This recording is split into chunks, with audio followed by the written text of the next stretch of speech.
Hello friends, welcome to BPSC Darpan. आज हम यहाँ पर 25 साइंस के एमसीक्यू का स्टडी करेंगे जो आपके आने वाले एग्जाम के पॉइंट ऑफ व्यू से बहुत ही उपयोगी साबित होगा, खास करके उन स्टूडेंट्स के लिए जो बीएसएससी का एग्ज़ाम देने वाले हैं। मैं यहाँ आपको ये बता सकता हूँ कि यदि आप बीएसएससी का कैंडिडेट हैं, एग्ज़ाम देने वाले हैं, तो एग्ज़ाम देने से पहले इस वीडियो को एक बार ज़रूर देखें। सिर्फ 10 मिनट का वीडियो है। यहाँ पर 25 आपको साइंस के एमसीक्यू मिलेंगे जो आपके एग्ज़ाम के पॉइंट ऑफ व्यू से बहुत ही महत्वपूर्ण हैं। वैसे तो ये सभी एग्ज़ाम जो एमसीक्यू टाइप एग्ज़ाम हैं, वनडे एग्ज़ाम हैं, जहाँ पर साइंस से क्वेश्चन पूछे जाते हैं, और आप जानते हैं कि सभी एग्ज़ाम में साइंस से क्वेश्चन पूछे जाते हैं, तो उन सब के लिए उपयोगी है। लेकिन बीएसएससी के लिए खास करके यह बहुत ही उपयोगी होगा, क्योंकि वहाँ साइंस का एक पार्ट है, साइंस का एक पोर्शन है जहाँ पर साइंस से क्वेश्चंस नेसेसरी पूछे जाएंगे और बहुत ज़्यादा क्वेश्चन साइंस से पूछे जाते हैं। तो चलिए हम इसे टाइम वेस्ट किए बगैर स्टार्ट करते हैं और उनका रिवीजन और ज़रूर आप करके एग्ज़ाम हॉल में अपीयर हों।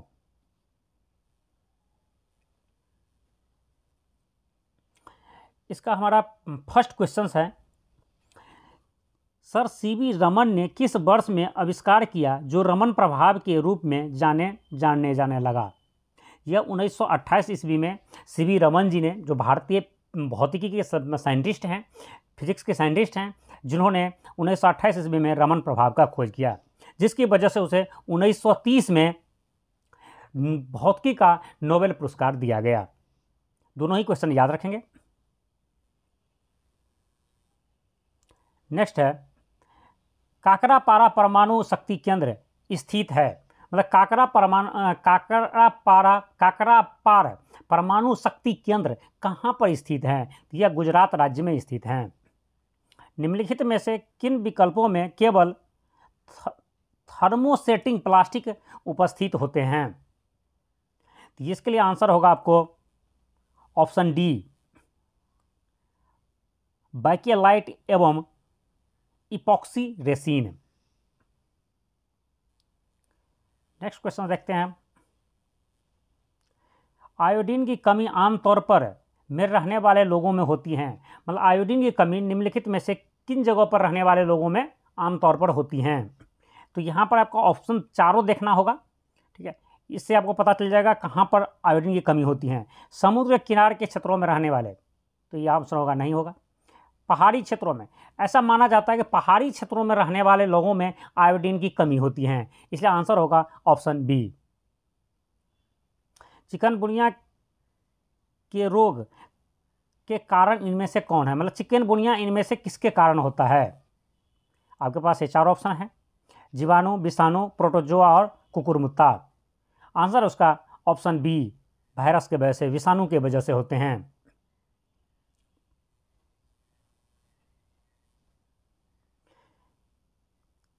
एक निष्क्रिय 2 टर्मिनल का विद्युत घटक है जो सर्किट परिपथ के रूप में विद्युत प्रतिरोध लागू करता है। तो यहाँ फिल इन द ब्लैंक्स जगह जो है दिया हुआ है, उसमें क्या होगा? तो इसमें होगा प्रतिरोध, मतलब एक प्रतिरोध एक निष्क्रिय 2 टर्मिनल का विद्युत घटक है जो सर्किट परिपथ तत्व के रूप में विद्युत प्रतिरोध लागू करता है। तो यहाँ पर ऑप्शन होगा आपको ये प्रतिरोध। सोडा अम्ल अग्निशामक में के बीच अभिक्रिया करता है, मतलब सोडा अम्ल जो है अग्निशामक में जो है किन किस के बीच अभिक्रिया करता है?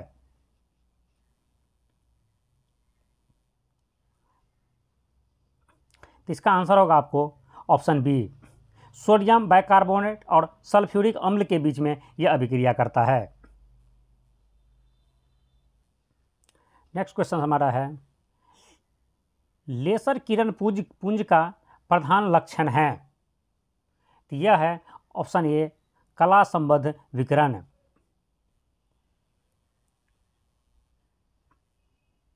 निम्नलिखित में से कौन सी धातु सामान्य तापक्रम पर नाइट्रोजन के साथ क्रिया करके नाइट्रस उत्पन्न करती हैं? तो यह है आपको मैग्नीशियम, ऑप्शन सी आपका आंसर होगा। मैग्नीशियम जो है नाइट्रोजन के साथ अभिक्रिया करके नाइट्रस उत्पन्न करती हैं।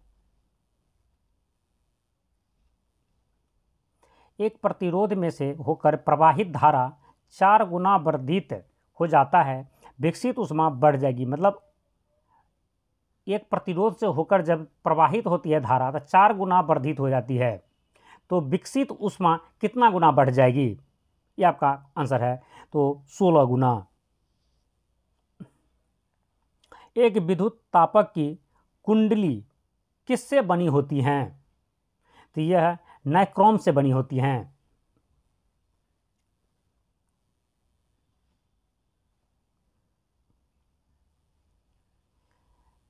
दीवार से एक प्रतिध्वनि सुनने के लिए न्यूनतम दूरी होनी चाहिए।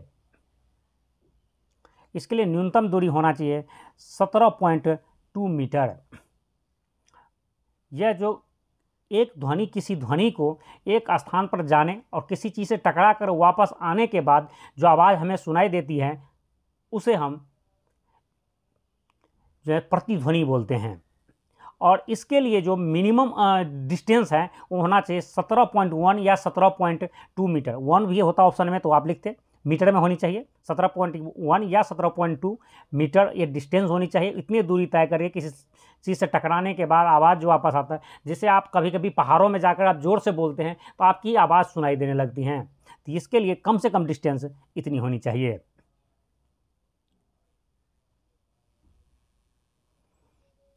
नेक्स्ट क्वेश्चन हमारा है, निम्नलिखित में से कौन सा हाइबर प्रोसेस का उपयोग करके उत्पादित किया जाता है? तो यह आयोडीन को हाइबर प्रोसेस द्वारा उत्पादित किया जाता है।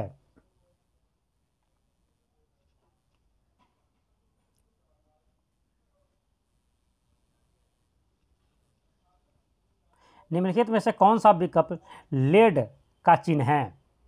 लेड जिसे शीशा भी बोलते हैं, उसका चिन्ह कौन सा है? तो यह है पीबी। प्रकाश संश्लेषण में रोशनी किस ऊर्जा में परिवर्तित होती है? प्रकाश संश्लेषण में जो रोशनी प्रकाश संश्लेषण में उपयोग किया जाता है वो किस ऊर्जा में परिवर्तित होती हैं? तो यह ताप ऊर्जा, यह नहीं होगा। उष्मा ऊर्जा, इसमें भी नहीं होगा।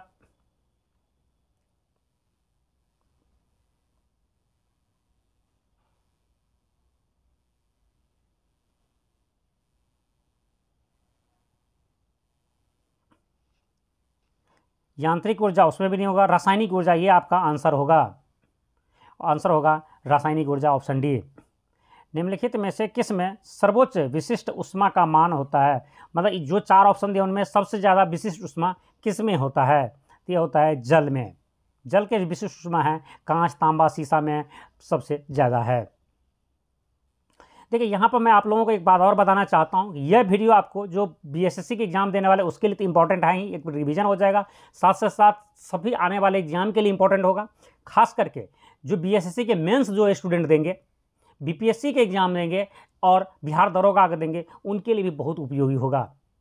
वैसे भी यदि बीएसएससी के प्री होने के जस्ट बाद हम उसके मेंस का क्लास स्टार्ट कर देंगे। यदि आप लोग हमारे साथ मेंस में जुड़े रहना चाहते हैं तो आप इस चैनल को अभी का अभी यही वीडियो रोक करके एक बार सब्सक्राइब कर लें और बेल आइकन को भी ज़रूर प्रेस कर दें।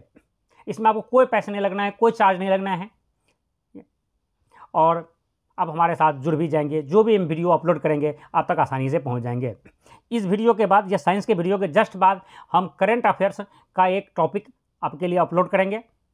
साथ ही साथ आपको कुछ और साइंस के क्वेश्चंस जो आपके रिवीजन को थोड़ा और तेज कर दे, क्योंकि आपको जस्ट एग्जाम जो कल होने वाला है उसमें बहुत ही आपको उपयोगी साबित होगा।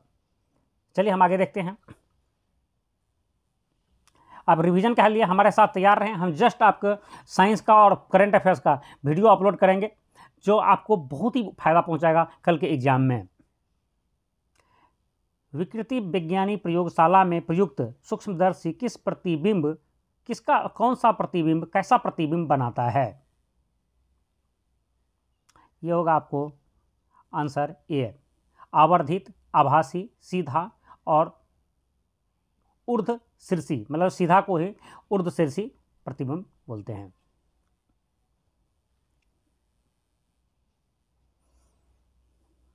रक्तदाब का नियंत्रण कौन करता है? रक्तदाब मतलब ब्लड प्रेशर, उसका नियंत्रण कौन करता है? इसका अर्थ है अधिवृक्क, एड्रिनल ग्रंथि जो है इसका नियंत्रण करता है ब्लड प्रेशर का। निर्जलीकरण से शरीर में निम्नलिखित में से किसकी कमी हो जाती है? जैसे सोडियम क्लोराइड की कमी हो जाती है।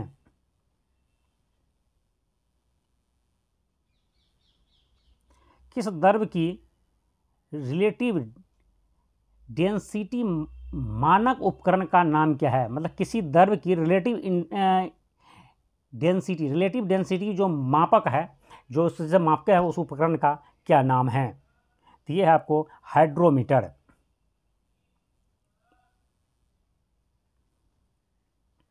विटामिन ई निम्नलिखित में से किसके लिए महत्वपूर्ण है?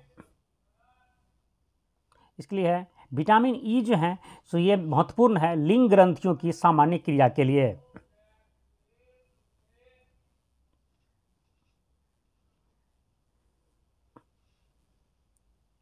यदि डीजल इंजन में ईंधन के रूप में पेट्रोल का उपयोग किया जाए तो क्या होगा? इसका है ऑप्शन ए, ईंधन अधिक ऊर्जा व्यय करेगा, मतलब इंजन जो है ज़्यादा ऊर्जा यूज करेगा। देखिए क्वेश्चन पहले समझ लीजिए, फिर आपको सब आंसर समझ में आएगा। ये तो आंसर नहीं होगा। यदि कोई डीजल इंजन है, उसमें डीजल के बजाय उसमें हम पेट्रोल डालना शुरू कर दें इस इंजन में, तो क्या होगा? क्वेश्चन आपके साथ ये है। आप लोग भी व्हीकल चलाते होंगे, आपको पता होगा। देखिए, इंजन अधिक ईंधन व्यय करेगा, मतलब इंजन जो है, डीजल इंजन जो है, जब पेट्रोल ज़्यादा देंगे, ज़्यादा पेट्रोल का इस्तेमाल करेगा। ऐसा नहीं होगा, ये गलत है। कोई अंतर नहीं होगा, ये भी गलत है। क्या होगा? ऐसा नहीं होता, कुछ ना कुछ अंतर तो होगा ही। यदि डीजल इंजन की गाड़ी में आप पेट्रोल डालेंगे तो अंतर कैसे नहीं होगा? अंतर तो ऑब्वियसली होगा। तो फिर नेक्स्ट क्वेश्चन है, नेक्स्ट ऑप्शन है, मतलब इंजन बिल्कुल नहीं चलेगा, बिल्कुल ही नहीं चलेगा। यह सही है, इंजन आपका बिल्कुल ही नहीं चलेगा। डीजल इंजन की गाड़ी में यदि आप पेट्रोल डालते हैं तो आपका इंजन नहीं चलेगा, पूरी तरह नहीं चलेगा, साफ नहीं चलेगा ये। ठीक है। फिर नेक्स्ट ऑप्शन है, वो देखने की ज़रूरत ही नहीं है, इंजन सीधा चलेगा और उससे बहुत अधिक धुआं निकलेगा। ये भी गलत है, ऐसा भी नहीं होगा। देखिए, इस टाइप के क्वेश्चन आपके एग्जाम में पूछे जा सकते हैं। जो क्वेश्चन तो बड़ा ही कॉमन है, लेकिन आपके लिए एग्जाम हॉल में मुसीबत क्रिएट करेगा। आप खुद ही डिसाइड नहीं कर पाएंगे किस टाइप के साइंस से क्वेश्चन, कैसा क्वेश्चन आ गया। तो आते हैं ऐसे क्वेश्चन से। आवेशित की गई एक वस्तु द्वारा किसी अन्य आवेशित की गई एक वस्तु द्वारा किसी अन्य आवेशित की गई वस्तु अथवा आवेशित न की गई वस्तु पर लगाए गए बल को क्या कहते हैं? तो उसे विद्युत स्थितिज बल कहते हैं।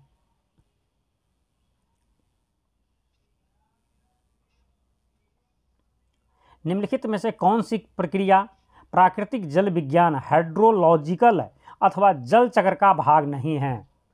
देखिए, यहाँ पर वाष्पीकरण ये भी जल चक्र का भाग है, बर्षण भी जल चक्र का भाग है, वाष्पोत्सर्जन भी जल चक्र का भाग है, विसरण जल चक्र का भाग नहीं है। तो आपका आंसर होगा विसरण। सार्वजनिक आपूर्ति हेतु पानी का पीएच मान किस श्रेणी में होना चाहिए, किस श्रेणी में होता है? तो यह होगा ऑप्शन बी, आपको 6.5 से 8.5 के बीच। वैसे शुद्ध जल का पीएच मान जो है 7 होता है, लेकिन जनरली ऐसा देखा गया है या साइंटिफिकली ऐसा माना जाता है कि जो ज़मीन की सतही जल है, जो ज़मीन के अवेलेबल जल है, जो 6.5 से 8.5 के बीच में होता है, जबकि भूजल की जो होता है पीएच वैल्यू ये 6 से लेकर के 8.5 के बीच में होता है। यह हमारा 25 क्वेश्चंस का जो साइंस का पार्ट था, ठीक है, यह हमारा कंप्लीट हो गया है। इसी तरह के हम नेक्स्ट वीडियो में 50 और जो है साइंस प्लस करंट अफेयर्स के वीडियो लेकर के आएंगे, जो आपके आने वाले एग्जाम के व्यू से बहुत ही इंपॉर्टेंट होगा। साथ ही बीएसएससी एग्जाम जो आपको कल होने वाला है उसके लिए यह रामबाण साबित होगा। और यदि आप इस चैनल पर नए हैं, अभी तक इस चैनल को सब्सक्राइब नहीं किए हैं, तो अभी के अभी इसे सब्सक्राइब कर लें, जिससे आपको नेक्स्ट वीडियो हमारा आसानी से आप तक पहुंच जाए और उनका रिवीजन आप कर सकें। जय हिंद।